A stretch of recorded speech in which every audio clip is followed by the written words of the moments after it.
पढ़ चुके हैं पहले। सेमीकंडक्टर क्या है, उसमें दो टाइप ऑफ सेमीकंडक्टर्स, इंट्रिंसिक और एक्सट्रिंसिक। क्या डिफरेंस?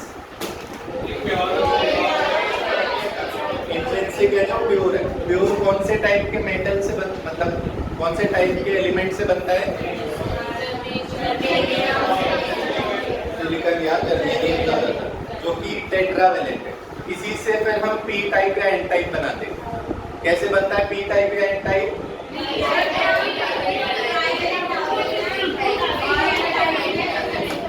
ठीक है, तो पेंटावेलेंट अगर ऐड करेंगे तो इसका मतलब उसमें बाहर फ्री, तो उसमें 5 इलेक्ट्रॉन्स है वैलेंस शेल में, 4 तो जोड़ी बना लेंगे,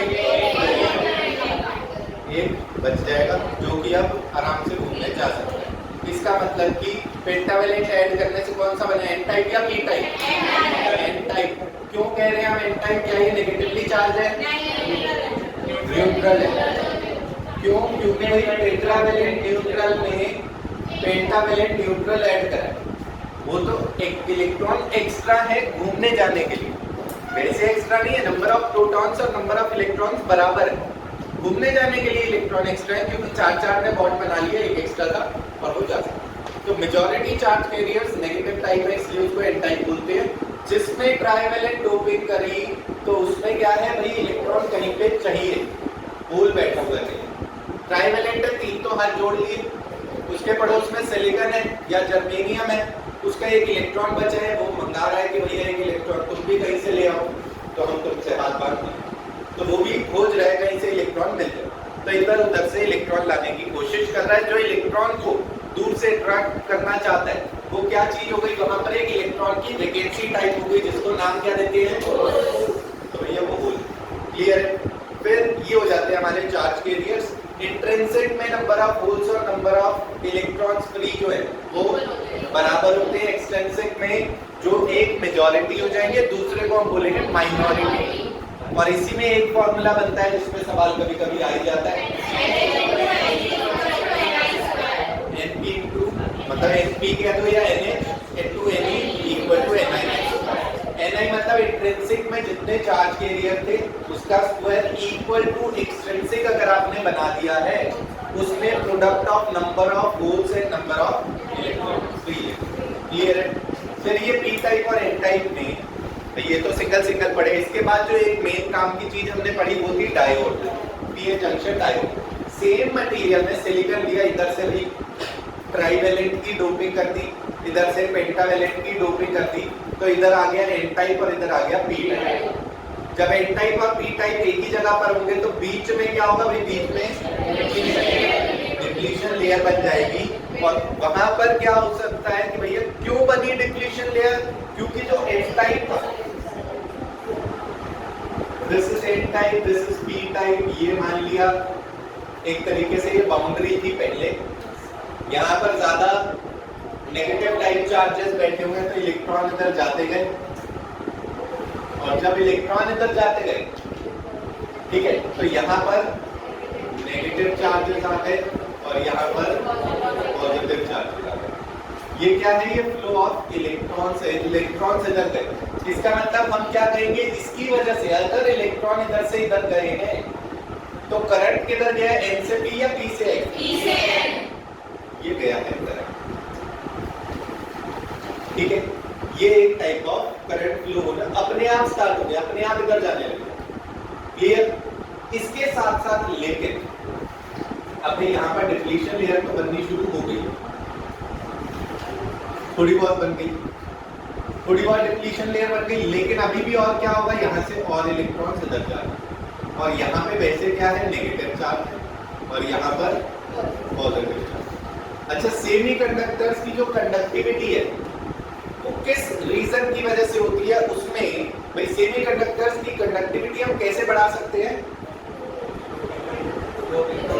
डोपिंग से, या फिर ये तो भाई डोपिंग करके हमें मिला हुआ, इसी की कंडक्टिविटी अगर बढ़ानी है, कंडक्टिविटी बढ़ानी है ना, बैटरी लगाने से तो करंट फ्लो कर जाएगा, कंडक्टिविटी उतनी है, वो तो ये होगा जितनी बढ़िया बैटरी लगाओगे उतना करंट जाएगा। रेजिस्टर्स में क्या होता था, कंडक्टिविटी कम कैसे करते हैं हम, टेम्परेचर बढ़ा देते हैं। इसी सेमीकंडक्टर में कंडक्टिविटी बढ़ती कैसे है? टेम्परेचर बढ़ाने पे। तो टेम्परेचर बढ़ाने पे बढ़ती है, अदरवाइज नॉर्मली भी सेमीकंडक्टर का सारा जो कंडक्शन का काम है ना, वो मेनली टेम्परेचर पे डिपेंड करता है। जिसको हम बोलते हैं कि हाँ भी टेम्परेचर, कोई ना कोई टेम्परेचर है जिससे क्या होगा, बॉन्ड्स ब्रेक होते रहेंगे। बॉन्ड्स अगर ब्रेक होते जा रहे हैं, मान लिया भाई ये डिप्लीशन लेयर तो बन गई, अब ऐसा थोड़ा ना बिल्कुल आराम से जो बन गया तो अब स्टेबल हो, वो भी तो टूट सकते हैं। जैसे हम और सिमिलर चीज कहाँ पढ़ते थे, न्यूक्लियस के बीच में। न्यूक्लियस के बीच में क्या होता है, जो किसी एक समय पे प्रोटॉन है वो हमेशा प्रोटॉन नहीं रहेगा, वो बदलता रहेगा, वह रुकिए बैठे होते, कभी वो न्यूट्रॉन बन जाएगा, कभी वो प्रोटॉन। थोड़ा सा सिमिलर कॉन्सेप्ट है। यहाँ पर क्या हुआ, जब डिप्लीशन लेयर बन गई है, लेकिन इसका मतलब ये नहीं है कि बिल्कुल भाई मजे से यहाँ पर सारे स्टेबल बन चुके। टेम्परेचर तो अभी भी है ना कुछ तो है। मान लिया रूम टेम्परेचर ये 27 डिग्री सेल्सियस है, 30 है, 35, 40 कुछ भी करें, ब्रेक तो फिर भी होंगे। ब्रेक होंगे तो क्या होगा, यहाँ पर इलेक्ट्रॉन और होल दोनों चीजें जनरेट होंगी। इलेक्ट्रॉन्स और होल दोनों चीजें जनरेट होंगी। अब जब अगर ये जनरेट हुई और ये डिप्लीशन लेयर के एक साइड पे प्लस है, एक साइड पे माइनस है, इलेक्ट्रॉन किसकी तरफ जाएगा, प्लस की। इलेक्ट्रॉन जाएगा प्लस की तरफ। इसका मतलब एक तो ये थे, ये इलेक्ट्रॉन कहां से आए थे, एन टाइप से पी टाइप की तरफ आ रहे थे, इधर से इधर जा रहे थे, जिसकी वजह से डिप्लीशन लेयर बन रही थी।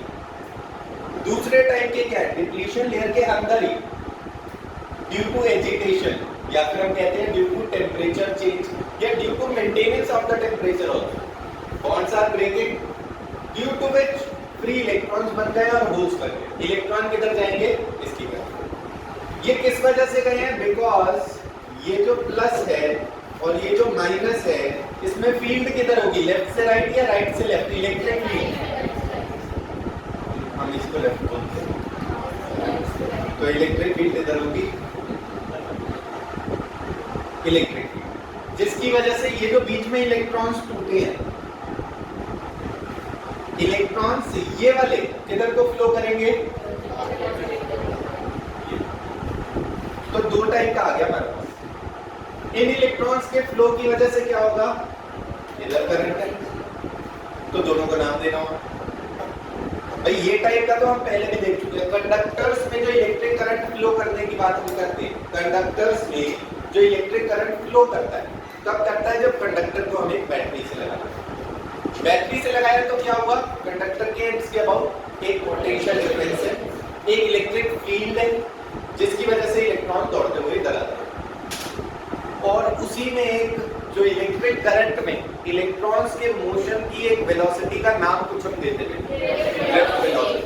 क्यों, क्योंकि भाई वो दौड़ते हुए कहीं टकराएंगे, फिर दौड़ेंगे, टकराएंगे, टकराएंगे, टकराएंगे, इसलिए इस वाले this is called drift current.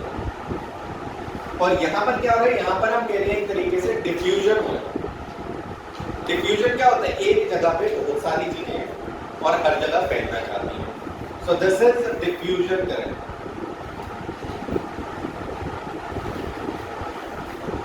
PN junction diode में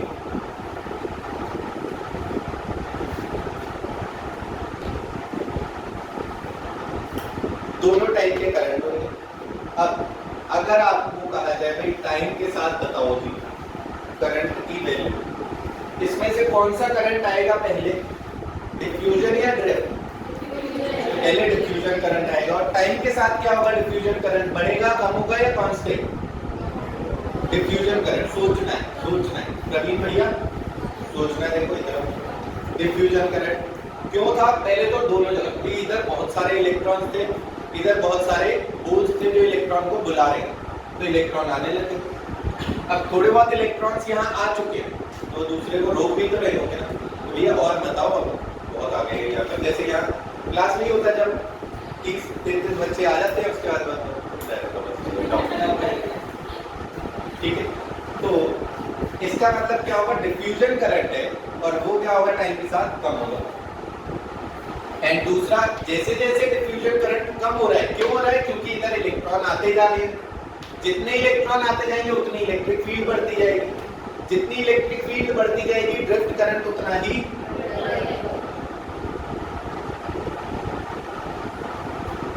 और फाइनली जाके इक्विलिब्रियम अटेन कर लेंगे और ये आ जाएगा फाइनली एक constant current. This is I diffusion.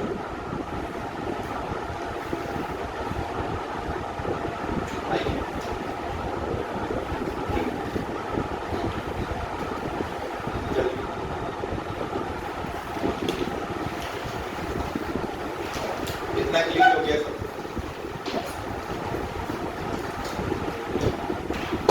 फिर इसमें जब हम फॉरवर्ड और रिवर्स बायसिंग करते हैं वो चीजें भी हमें क्लियर है। बायसिंग,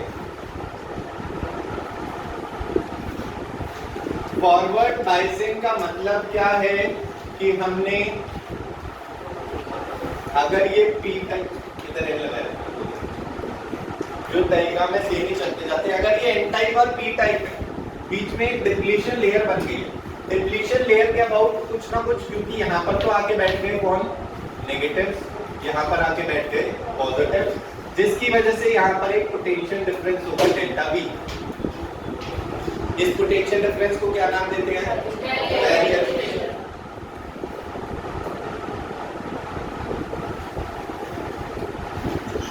तो this is called barrier potential. ये एक बैरियर जनरेट कर रहा है कि भैया अब अपने आप और इलेक्ट्रॉन दौड़ के नहीं जाएंगे, या तो कोई चाहिए जो आके हेल्प करे।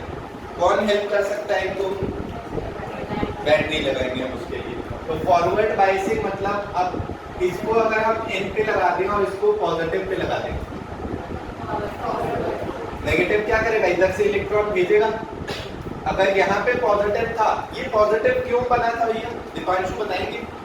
ये पॉजिटिव चार्ज यहाँ पर कैसे आया था, इलेक्ट्रॉन इधर शिफ्ट हो गए, मतलब इलेक्ट्रॉन यहाँ पर कम हो चुके हैं इसलिए आया। बैटरी लगा दी तो यहाँ से ये नेगेटिव टर्मिनल है, नेगेटिव टर्मिनल क्या सप्लाई कर सकता है, इलेक्ट्रॉन, तो इधर से इलेक्ट्रॉन भेज देगा, इसको मिल जाएंगे ना, खुश हो जाएगा। तो इसका मतलब इसकी वजह से क्या हो जाता है, फॉरवर्ड बायसिंग में जो डिप्लीशन लेयर है, तो डिप्लीशन लेयर रिड्यूस।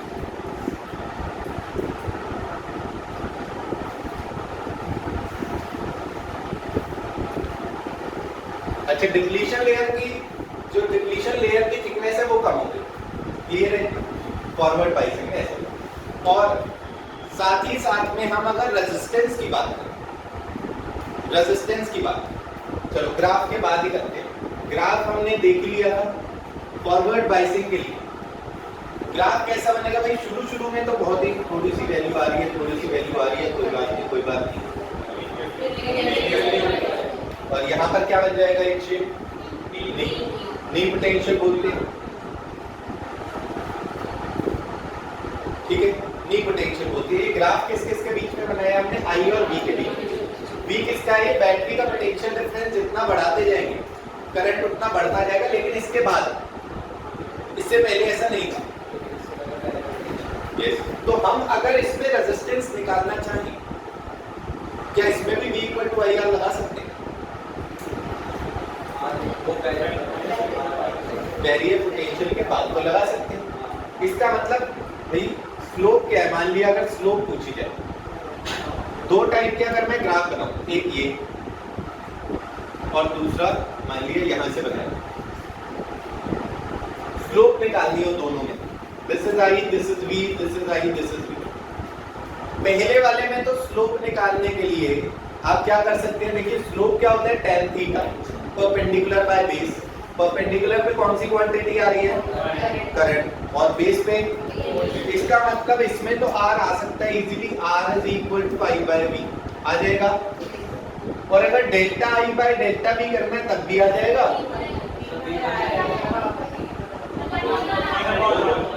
स्लोप है, चलो स्लोप है, slope equal to I by V, value उसकी 1 बाय R है, स्लोप लिख रहे हैं, ठीक है, स्लोप है परपेंडिकुलर बाय बेस। तो अगर हम I बाय V करें किसी जगह पर, या फिर वहीं से delta I by delta V करें किसी और पॉइंट के साथ, इस ग्राफ में तो बिल्कुल सेम आ रही है ना दोनों चीज, तो I बाय V या फिर डेल्टा I बाय डेल्टा। तो इसमें तो स्लोप आई बाय बी से लिख सकते, लेकिन इसमें अगर हम आई बाय बी करें, आई इतना है और बी इतना है, आई बाय बी अगर करना हो तो आई एक क्वांटिटी है, बी एक क्वांटिटी है, क्या ये स्लोप है इस ग्राफ की? नहीं। और delta I by delta B करें, this is delta I, this is delta B for 2 points. Delta का मतलब पता है सबको? चेंज, मतलब कोई 2 पॉइंट्स के लिए ले, तो मतलब delta I by delta B करने पे ये मिल रहा है और आई बाय बी करने पे ये मिल रहा है। कौन सा करेक्ट है? तो यहाँ पर इसका मतलब हम स्लोप को कैसे लिख सकते हैं? Slope is equal to delta I by delta B and this is not equal to I by B, ये हो गया 1/r। क्लियर है? इसका मतलब यहाँ पे भी कैसे आ जाएगा? रेजिस्टेंस जो है वो delta I by delta B से लिखा है, आई बाय बी से नहीं आ सकता।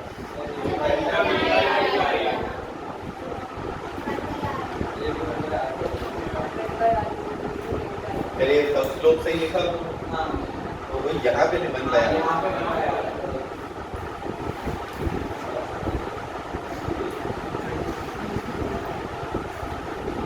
अब बताइए यहाँ तक क्लियर है? सिमिलर इसमें भी है भाई, इस पॉइंट पे अगर आपको स्लोप चाहिए तो क्या करो, इससे आसपास एक और पॉइंट पकड़ो, delta I by delta B लो और ये है स्लोप, जैसे 1/r, स्लोप tan थीटा होगी ना।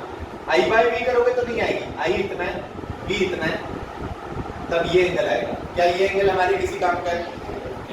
इसलिए रेजिस्टेंस क्या आएगा हमेशा इसमें? Delta I by delta B. Is this clear to everyone? ठीक है, तो ये था अपना फॉरवर्ड बाइसिंग। फॉरवर्ड बाइसिंग कब होती है? n पे नेगेटिव, p पे पॉजिटिव। फॉरवर्ड बाइसिंग का मतलब डिप्लीशन लेयर कम होती जाएगी और डिप्लीशन लेयर जितनी कम हो जाएगी, भाई ये तो रेजिस्टेंस निकालना ग्राफ से देख लिए, n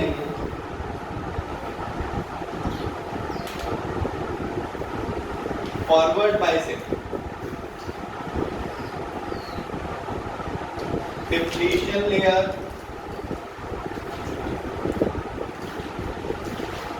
becomes thin and resistance, बेटा डिप्लीशन लेयर जितनी ज्यादा थी, इलेक्ट्रॉन में फ्लो करके जाना था उतना मुश्किल होता, डिप्लीशन लेयर जितनी कम होती जाएगी उतना आराम से जा सकते।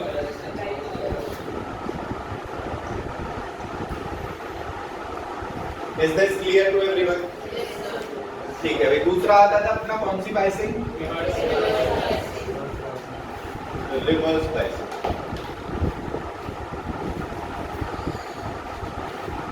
रिवर्स बाइसिंग में अगर इसको लगाया कि भैया ये n है, ये p है, यहाँ पॉजिटिव थे, यहाँ नेगेटिव थे, इसको n को हमने पॉजिटिव पे लगा दिया और p को नेगेटिव पे लगा दिया, तो ये कह रहा है पहले ही मेरे पास इतने माइनस है, तुमने मुझे और माइनस दे दिए, मैं क्या करूं, तो ये मजबूर हो गया। इसकी क्या होगा? डिप्लीशन लेयर और बढ़ जाएगी, क्योंकि ये पी टाइप में वैसे मेजॉरिटी चार्ज कैरियर्स कौन होते हैं? तो इधर से अगर और इलेक्ट्रॉन आए और वो उसको खत्म कर देंगे, तो डिप्लीशन लेयर और थिक हो जाएगी। जितनी डिप्लीशन लेयर थिक हो जाएगी, रेजिस्टेंस उतना ही बढ़ जाएगा। सो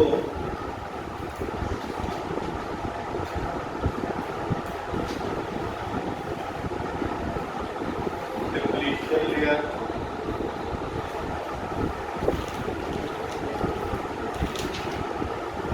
becomes thicker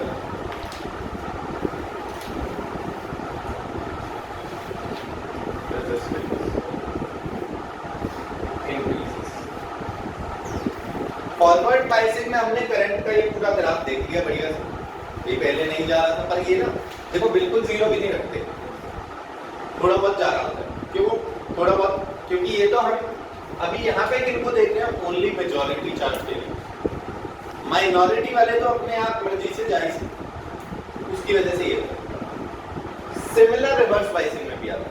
रिवर्स बाइसिंग में भी आपने देखा होगा बिल्कुल जीरो नहीं बनता था भाई, बिल्कुल जीरो से ऐसे जाकर फिर नहीं गिरेगा, थोड़ी सी वैल्यू आएगी उसमें।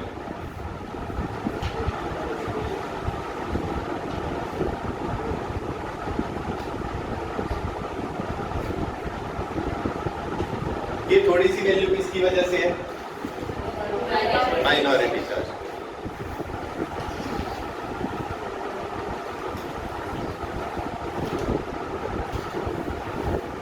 नाम लिख दिया माइनॉरिटी करंट, ऐसा नहीं है कि भाई ये टर्म यूज करी जाती है, वो है current due to minority charge carriers, इसलिए नाम लिख दिया। ठीक है, वैसे ये ऑलमोस्ट कांस्टेंट होता है, so this is we can also name it as saturation current। जहां जहां कांस्टेंट वैल्यू आ रही होती है वहां वहां सैचुरेशन कह देते हैं। कुछ वैल्यू तक है, यहां तक है, इसके बाद तो फिर क्या हो जाना है, इसको क्या बोलते हैं, यहां पर ब्रेक डाउन हो जाएगा।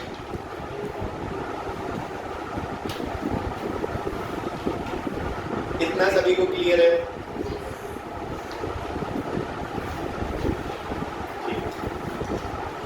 अब यही पीएन जंक्शन डायोड, इसमें 2 जने जुड़े हुए थे, उसमें 3 जुड़ जाए, कोई बहुत भारी बात नहीं।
ट्रांजिस्टर नाम कहां से बना?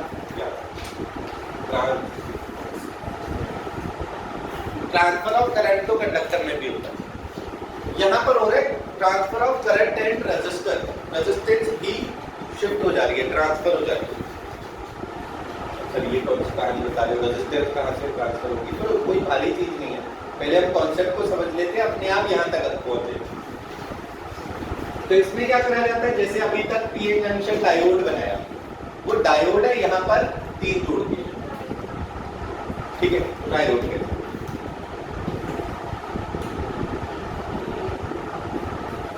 तो आप दोनों टाइप से या तो एनपीएन कर सकते हो या फिर पीएनपी कर सकते हो, किसी को भी यूज कर सकते हैं, कुछ मना नहीं है ऐसे।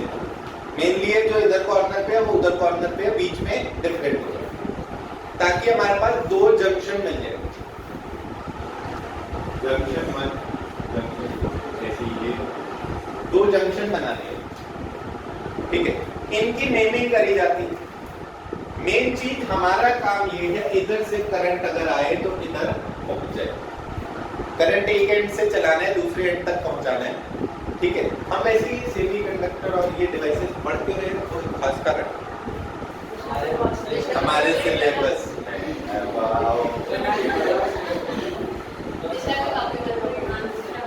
ये इतने बार करता है, इसलिए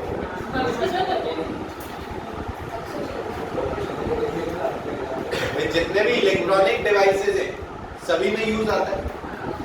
दूसरा, इसी चैप्टर में वो गेट भी पढ़ते हैं, गेट क्यों पढ़ते हैं, इसी चैप्टर में जो पढ़ते हैं, कोई रीजन सोचते हैं, मतलब क्या ऐसे सर दिया है चैप्टर में, सिलेबस में पढ़ी जाओ पढ़े जाओ।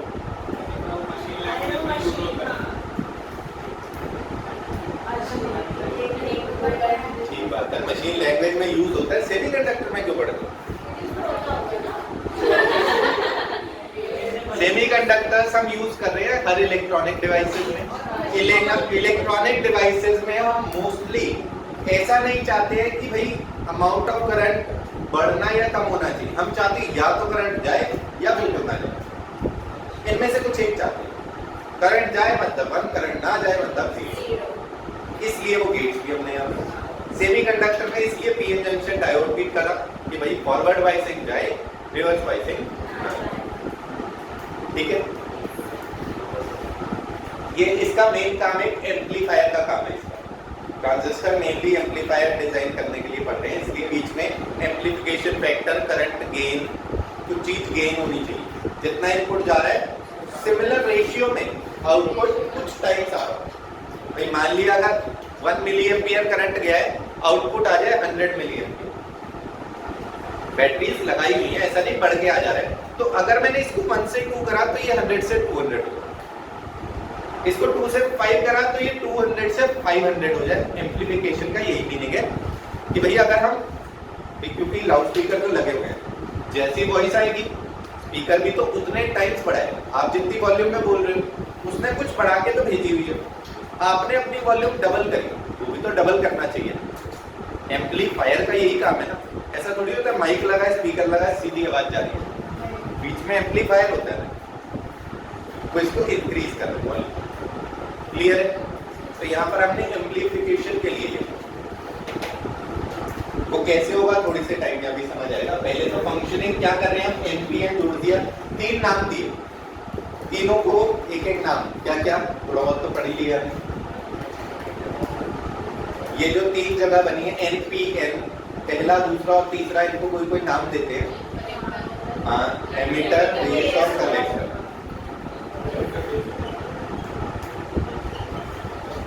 एमिटर और कलेक्टर। फिर से वही अपना जो फिजिक्स पढ़ रहे हैं मेनली अंग्रेजी से रिलेटेड होती है। एमिटर जो एमिट करेगा, कलेक्टर जो कलेक्ट करेगा। तो मतलब ठीक है, जैसे अपने को भी बैठने में हेल्प करती है बेंच वगैरह, इन दोनों को बैठने में हेल्प करता है, बस इन दोनों को जोड़ने का काम करता है। यहाँ से यहाँ फ्लो होने देता है बेस टाइप। एमिटर जो चार्ज कैरियर्स को एमिट कर रहा है, भेज रहा है। कलेक्टर तो उनको कलेक्ट कर रहा है, और बेस केवल उनको हेल्प कर रहा है इनको ज्वाइन करने में। तो अपना मेन फंक्शन ऑफ ट्रांजिस्टर क्या है? मेन फंक्शन ऑफ ट्रांजिस्टर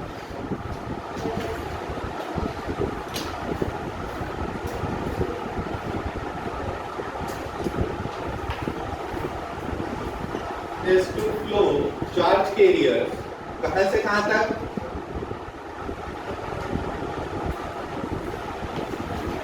बेटा किधर से किधर भेजनी है charge carriers? From emitter to collector, नाम ही उसी हिसाब से दिए जो एमिट करेगा, from emitter to collector. Clear है? अब चार्ज कैरियर्स बेसिस हो सकते हैं, जैसे एनपीएन में कौन होगा चार्ज कैरियर? अगर एमिटर से चल के जाना है, कौन एक्स्ट्रा इसके पास? तो इसमें चार्ज कैरियर्स होंगे इलेक्ट्रॉन। और अगर पीएनपी हो,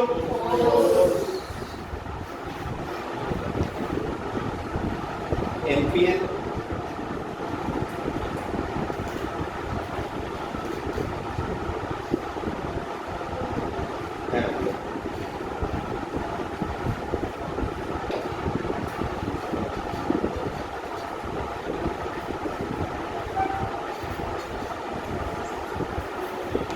ठीक है।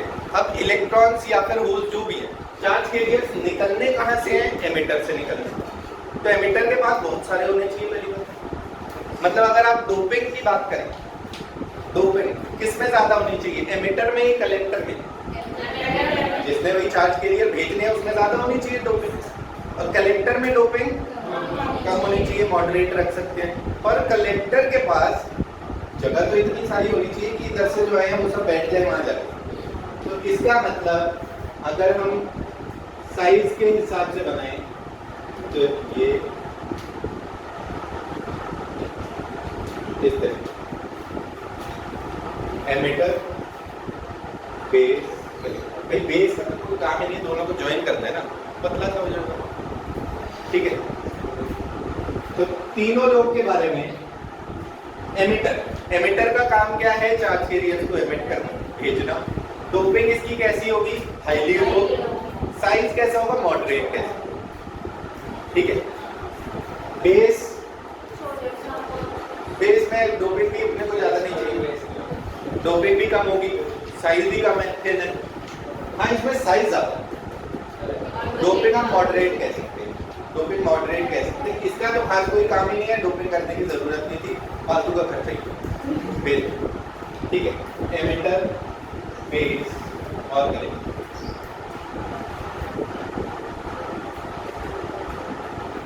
emits charge carrier,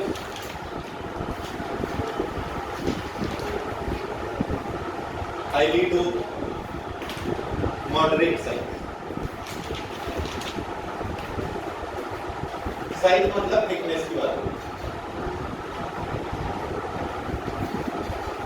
base very thin,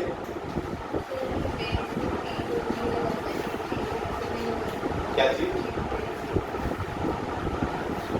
intrinsic नहीं। इधर से इधर देखो, अभी इसका यूज कैसे करेंगे हम? फॉरवर्ड और रिवर्स बाइसिंग कनेक्ट करेंगे। तो भाई यहाँ से इलेक्ट्रॉन्स इसके पास जाने हैं, कब जाएंगे? अगर इधर होल्स होंगे तो इसको बुला लो। इंट्रिंसिक में तो बराबर होते हैं ना नंबर ऑफ इलेक्ट्रॉन्स और होल्स, तो वो तो बुलाएगा नहीं भैया आना है, मर्जी है, मेरे पास तो सफिशिएंट है। इंट्रिंसिक अगर होगा तो उसके पास तो सफिशिएंट है ना, होल्स भी उतने ही है, इलेक्ट्रॉन्स भी उतने ही।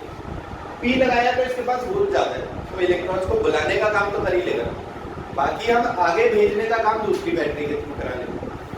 क्लियर है?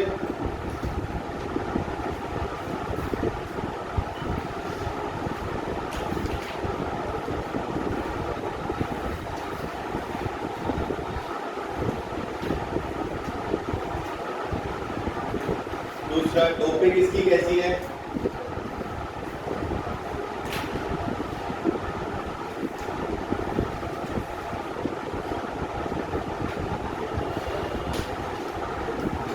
थर्ड जो कलेक्टर है, कलेक्टर का साइज ज्यादा होना चाहिए, ठीक है? तो थिकेस्ट ही है, सबसे बड़ा हो जाना चाहिए साइज में कलेक्टर, क्योंकि इधर से जितने इलेक्ट्रॉन्स आए हैं यहाँ पर आके आराम से, क्योंकि इधर तो भाई डोपिंग की वजह से डेंसिटी ज्यादा है, यहाँ डोपिंग हमने नहीं करी और जगह तो आराम से होगी भाई, इधर से आने के लिए सफिशिएंट स्पेस होगा, तो इसलिए इसमें क्या होगा, ये कलेक्ट करेगा पहली बात तो।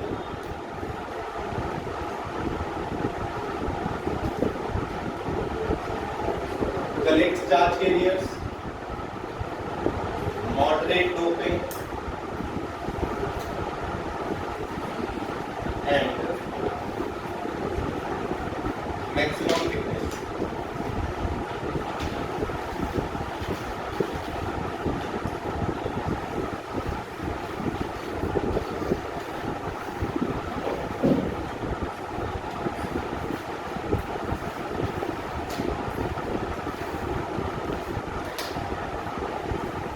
ठीक है, फिजिकली ये दिखता कैसे?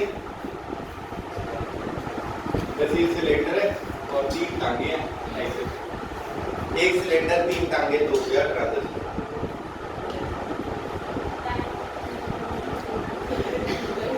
डायोड तो दोनों साइड से ठीक है।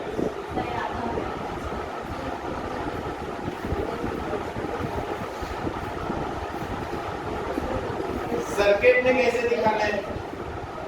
सर्किट डायग्राम में इसको कैसे दिखाना है? तो भाई इस तरीके से दिखाया जाता है, चाहे तो ऐसे ही बना दिया जाए या फिर इसको सर्कल में ड्रॉ कर दिया जाए, या तो सर्कल में ड्रॉ कर दिया जाए या डायरेक्ट ऐसे ही बना दिया जाए। अब इसमें ध्यान से समझो, एक एरो के बहुत काम है। जिधर एरो है वो एरो क्या क्या बताएगा? इलेक्ट्रिक करंट की डायरेक्शन बताएगा, और करंट बेटा किधर से किधर जाना चाहिए? वैसे अगर दोनों टाइप में ही मैं देखूं, दोनों टाइप में, चाहे इसमें हो चाहे इसमें, करंट किधर से किधर जाना चाहिए? इधर से इधर जाएगा। इसमें मेनली काम है भैया, क्योंकि इसमें चार्ज कैरियर्स है इलेक्ट्रॉन, यहाँ से इलेक्ट्रॉन्स गए तो इधर करंट जा रहा है, इसका मतलब B से N की तरफ जा रहा है एमिटर में, ठीक है? इसमें कौन है चार्ज कैरियर्स? होल्स। होल्स किधर जाते हैं भाई? जाने तो सारे चार्ज कैरियर इधर है, एमिटर का काम, इनमें main function of transistor is to flow charge carrier from E to C. अब चार्ज कैरियर कौन है, किस टाइप में, वो आप देखेंगे। इसमें चार्ज कैरियर है इलेक्ट्रॉन, मतलब इधर से इलेक्ट्रॉन जा रहे हैं। इसमें चार्ज कैरियर है होल्स, तो इधर से होल्स जाएंगे। होल्स इधर जाएंगे तो करंट इधर ही जाएगा, तो फिर से गया किधर, पी से एन। इसमें इलेक्ट्रॉन इधर गए तो करंट गया किधर, एमिटर में किधर गया, पी से एन। इसका मतलब कि रूल क्या हो गया, पी से एन जाएगा। एरो जो है, एरो का क्या क्या काम है, पहला shows direction of current,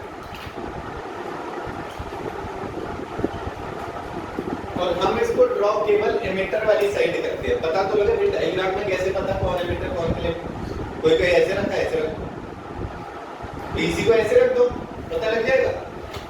diagram में ऐसे ही छोड़ना है हमेशा जी, हमने एमिटर लेफ्ट में बनाना है, एमिटर इधर है, बेस है, कलेक्टर है, कोई भी हो।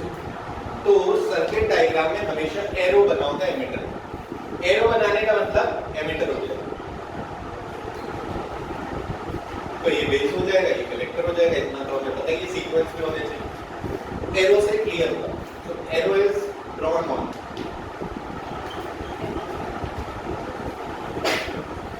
Emitter side. और बेटा यूजिंग दोनों में ही हमने देखा भाई, अगर NPN है तो इलेक्ट्रॉन्स इधर जा रहे हैं, करंट इधर जा रहा है, P से N। NPN में इलेक्ट्रॉन्स जा रहे हैं ना, चार्ज कैरियर्स कौन है, N से P में चार्ज कैरियर कौन होगा, तो इलेक्ट्रॉन्स इधर गए, करंट किधर जाता है, इलेक्ट्रॉन की साइड या ऑपोजिट इधर, ठीक है। तो इसका मतलब कि P से N की तरफ, P to N। दूसरे में अगर देखा PNP, इधर कौन जा रहे हैं, होल्स, इसका मतलब करंट इधर जा रहा है, फिर से किधर, P to N। तो मतलब एक एरो से तीन चीज पता लगी, arrow directed from P to N।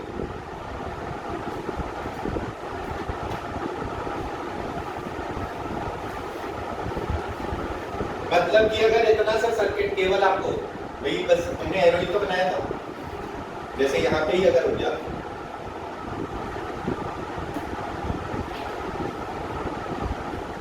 ये बना एरो, इस बार किसी भी साइड कर दो, इसमें या इसमें, ऊपर या नीचे, जो मर्जी बताओ, 1 2 अप डाउन, कौन सा, अप टू, ठीक है, 2 अप इधर, ठीक है।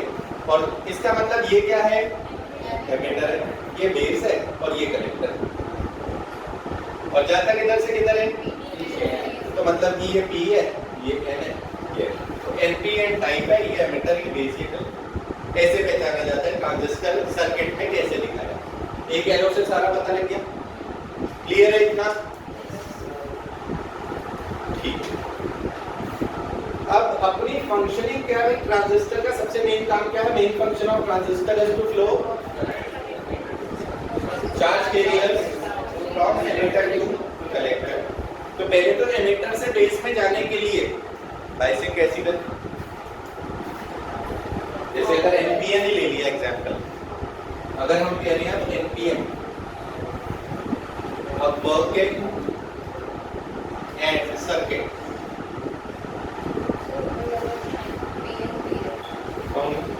ये हाँ, ये P से चलता है, N में जाता है, तो ये P हो गया, ये PNP, इधर एमिटर, ये NPN है, इधर एमिटर।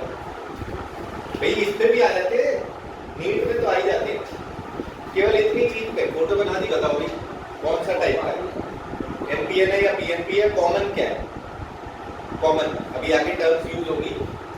सर्किट में कॉमन क्या चीज है, मतलब कि भाई क्या तीन टर्मिनल से एक सर्किट बना सकते हो,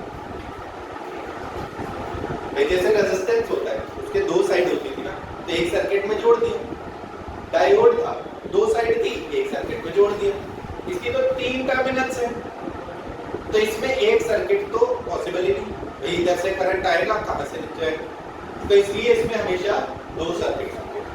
वर्किंग एट सर्किट में क्या आएगा, two circuits are constructed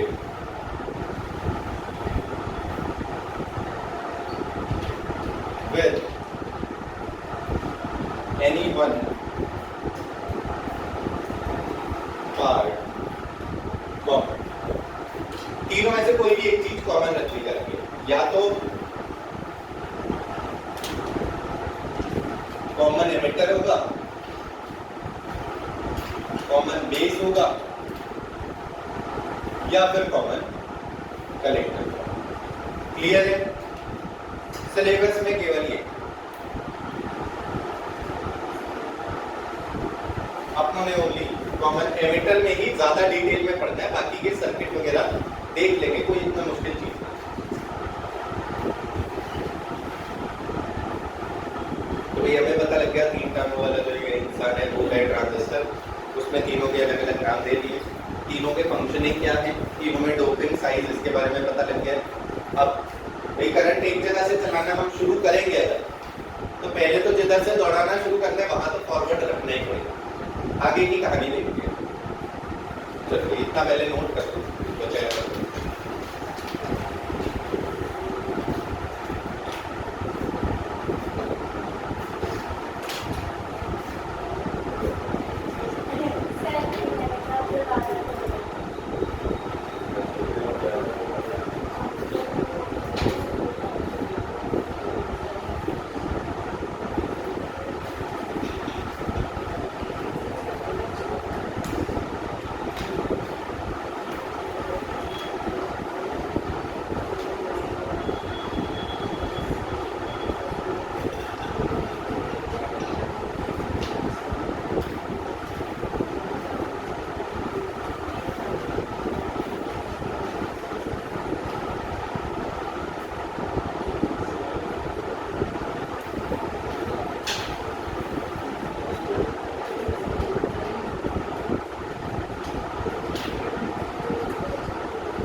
transistor circuit में हमें इतना पता लग गया कि हमें क्या करना है, दो सर्किट बीच में ड्रॉ करने हैं जिसमें से एक टर्मिनल कॉमन होना चाहिए। नहीं तो भाई चार होते तो दो अलग अलग सर्किट बना देते, अब तीन है ना टर्मिनल्स, तो एक टर्मिनल कॉमन होना चाहिए।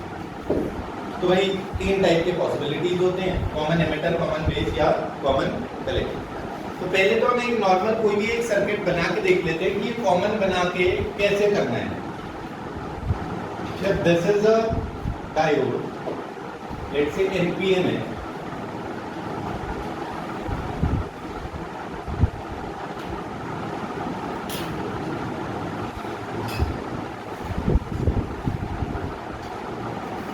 तो हमें पहले यही देखना है यहां से अगर एमिटर, बेस और कलेक्टर, एमिटर से करंट इधर भेजना है, एमिटर से करंट भेजना है इधर, इसमें तो बहुत ज्यादा डोपिंग करेगी, ज्यादा सारा करंट इधर जाना चाहिए। ज्यादा सारा करंट जाना है तो बाइसिंग कैसी करेंगे, फॉरवर्ड बाइसिंग करनी पड़ेगी। यहाँ पर क्या लगाए, टर्मिनल, और ये पॉजिटिव, ठीक है। और बेस तो कॉमन है, मतलब एमिटर पे जो बैटरी लगी है उसको VEE नाम दे दें, जिस पे लगी है, क्योंकि जो कॉमन है वो तो ये दोनों के साथ ही आ जाए। रास्ते में कुछ ना कुछ रेजिस्टेंस भी होगा इसमें। अब यहाँ से यहाँ तक आ गए इलेक्ट्रॉन्स आए, क्योंकि NPN में कौन चल रहा है, इलेक्ट्रॉन चल रहा है।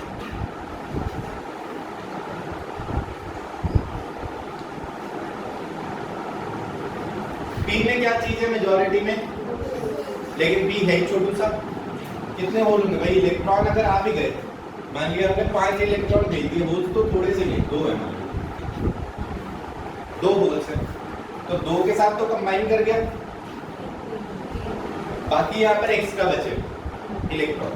हमने काम हमारा क्या था, main function of transistor is to flow charge carriers from, अब यहाँ तक पहुंचाने हैं, यहाँ तक पहुंचाना है। अगर एक पॉसिबिलिटी तो यही है कि इसको भी फॉरवर्ड बायस करते हैं, एक तो पॉसिबिलिटी यही है इसको भी फॉरवर्ड बायस करते हैं, ठीक है, पर फिर तो दोनों लड़ पड़ेंगे। तो इसलिए रिवर्स बायस में भी तो होता ही है। इसमें मेजॉरिटी चार्ज कैरियर लेकिन कौन से थे, इस जंक्शन में, यहाँ पर रीजन भी समझो, this is J1, this is J2। Forward biasing में कौन से कैरियर्स जाते हैं, मेजॉरिटी या माइनॉरिटी, तो फॉरवर्ड में majority carriers flow,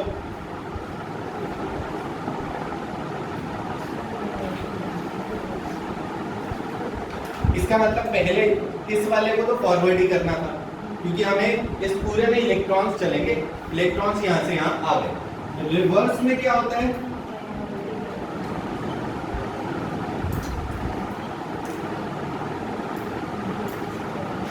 minority carriers, ठीक है। अब इस जंक्शन के लिए माइनॉरिटी कैरियर्स कौन है, भाई पी था, ये पी था ना। अगर इसकी फॉरवर्ड बाइसिंग होती इधर वाला, ये पी ये एन,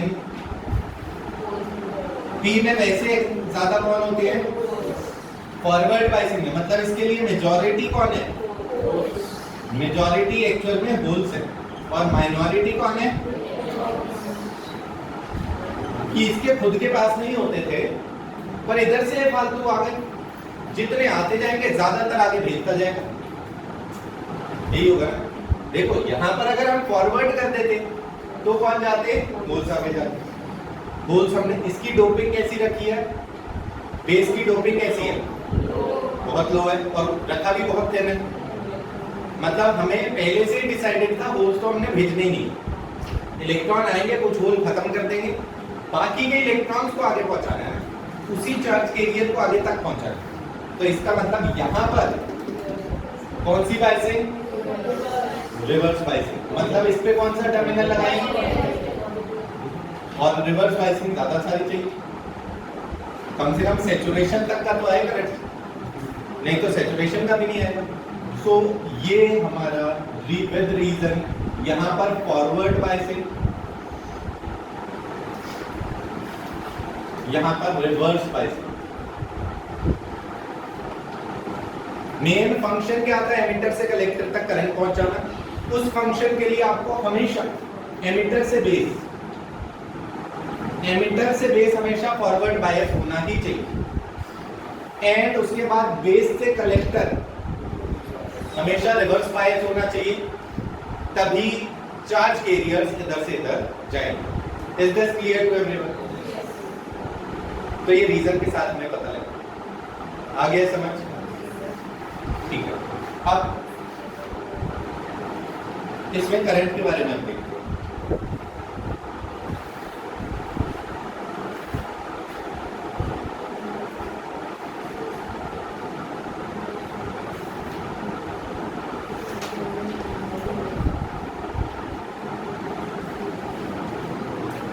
अगर इसको नाम देना हो, ये इसमें कॉमन क्या रखा हुआ है हमने, ये कॉमन क्या है इसमें, बेस, ये कॉमन बेस है,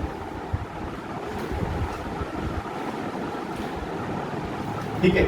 इसमें जो चार्ज कैरियर, हमने अगर एनपीएन वाला ही बनाया हुआ, चार्ज कैरियर कौन है, चार्ज कैरियर है इलेक्ट्रॉन, इधर से इधर गए इलेक्ट्रॉन,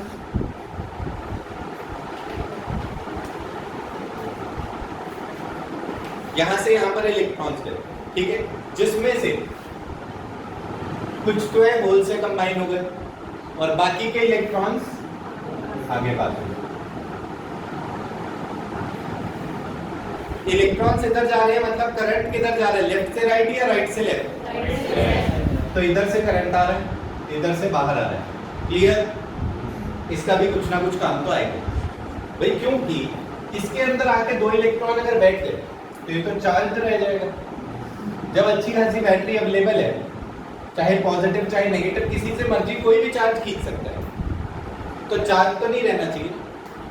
तो यहां पर क्या करेगा, अभी दो इलेक्ट्रॉन अगर आ गए, तो जो खाली दो इलेक्ट्रॉन घूम रहे थे, ये दो इलेक्ट्रॉन्स ने आके क्या करा है, आए तो बहुत सारे थे, उसमें से कितने, थोड़े से इलेक्ट्रॉन्स यहाँ रह गए, बाकी मैक्सिमम आगे चले। जो थोड़े से यहाँ पर रह गए, उतने ही नंबर ऑफ इलेक्ट्रॉन्स को यहां से फ्लो कराना, उतने ही नंबर ऑफ इलेक्ट्रॉन्स इस सर्किट में से फ्लो हो जाएंगे, ताकि ये खुद भी न्यूट्रल रहे। क्या कोई मटेरियल ऐसा चाहता है मेरे पे फालतू का चार्ज आ जाए, न्यूट्रल होना चाहता है ना। जब दोनों ही पॉसिबिलिटी अवेलेबल है तो ये न्यूट्रल होना चाहिए।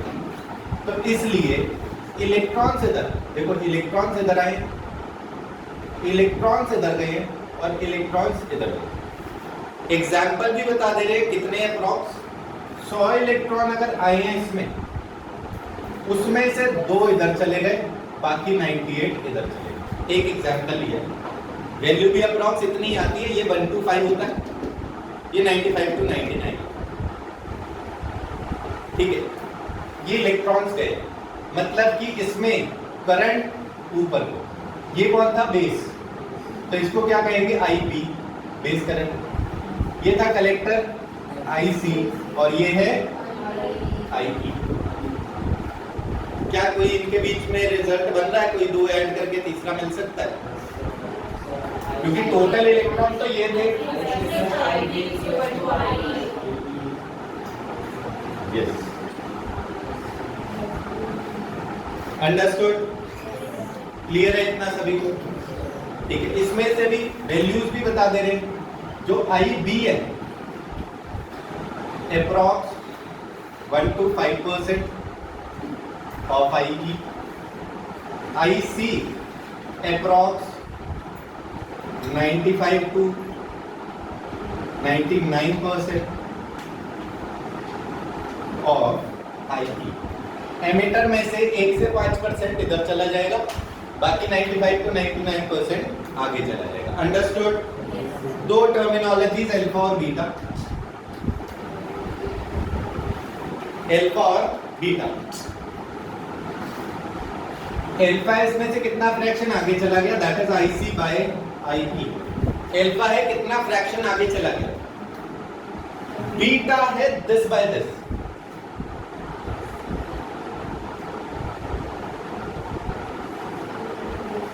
वैल्यूज के बारे में बता सकते हैं? IC बाय IE कितना होगा? मतलब कि 1 से कम ही होगा, 0.95 से लेकर 0.99 तक। बीटा के बारे में क्या बता सकते हैं? IC by IB। IC maximum कितना है? 99। IB मिनिमम, जब वो 99 तो ये मतलब 99 100 के आसपास तक जा सकता है। और कम से कम कितना होगा? मतलब ये मिनिमम कितना है? लगभग 95। उस टाइम पे ये 5, तो मतलब 1900 से, तो अप्रॉक्स 20 से 100, अप्रॉक्स 20 to 100। समझ आ गया? इनके बीच में एक रिश्तेदारी बनानी है बस, अब वो इसके अकॉर्डिंग बना लेंगे हम। कैसे भाई? हमें ये पता है IE क्या है, IC प्लस IB है, पर इसमें अगर देखा जाए IC दोनों के पास है। अगर हम रिवर्स कर दें, IE माइनस IB क्या मिलेगा? IE माइनस IB क्या मिलेगा?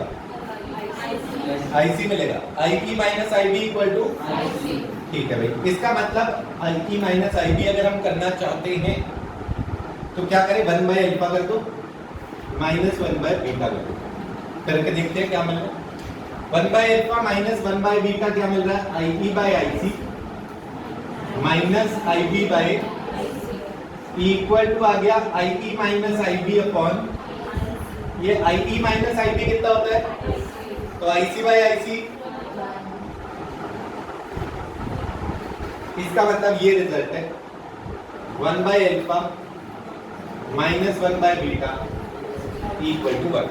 इसके बाद इसी से रिलेशन पूछ लिया जाता है, भाई अल्फा बताओ बीटा की टर्म्स में कितना है, या बीटा बताओ अल्फा की टर्म्स में कितना है। तो सिंप्लीफाई कर लेंगे, 1 by alpha equal to 1 plus 1 by beta, फिर एलसीएम लेके अल्फा। क्लियर है?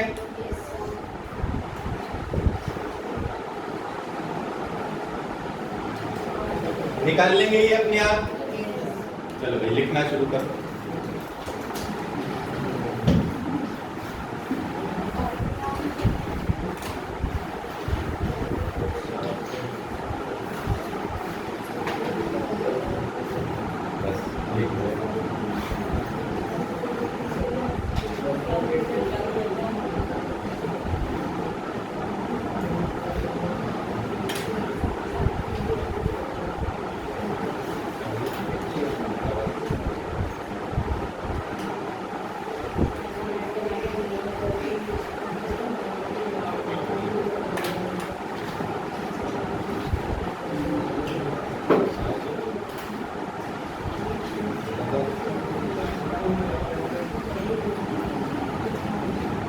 कहीं कोचिंग में मौसम आ गया साथ।